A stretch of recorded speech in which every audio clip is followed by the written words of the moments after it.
திருப்பதிக்கு செல்வதால் பல நன்மைகள் உண்டாகும் என்று நம்பப்படுகிறது. அவற்றில் சில: பாவங்கள் நீங்குதல். திருப்பதி ஏழுமலையானை தரிசிப்பதன் மூலம் முற்பிறவிகளில் செய்த பாவங்கள் கூட நீங்கும் என்பது நம்பிக்கை. மன அமைதி. திருப்பதி மலையின் அமைதியான சூழலும் பெருமாளின் தரிசனமும் மன அமைதியை தரும். சந்திரனின் தாக்கம் அதிகமுள்ள இடமாக திருப்பதி கருதப்படுவதால் அங்கு தங்குவது மன உளைச்சலை போக்கும் என்றும் கூறப்படுகிறது. செல்வம் பெருகும். திருப்பதி பெருமாள் செல்வத்தின் அதிபதியாக வணங்கப்படுகிறார். அவரை தரிசிப்பதன் மூலம் வீட்டில் செல்வம் பெருகும் என்பது நம்பிக்கை. பிரச்சனைகள் தீரும். திருப்பதிக்கு சென்று பெருமாளை வேண்டிக் கொள்வதால் வாழ்க்கையில் உள்ள கஷ்டங்கள் மற்றும் பிரச்சனைகள் நீங்கும் என்று பக்தர்கள் நம்புகிறார்கள். புத்துணர்ச்சி. திருப்பதி சென்று வந்த பிறகு ஒருவிதமான புத்துணர்ச்சியையும் நேர்மறை எண்ணங்களையும் உணர முடியும்.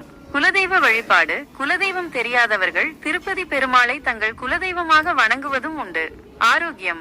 திருப்பதி மலைக்கு நடந்து செல்வது ஒருவிதமான அக்குபஞ்சர் சிகிச்சையாக உடலில் உள்ள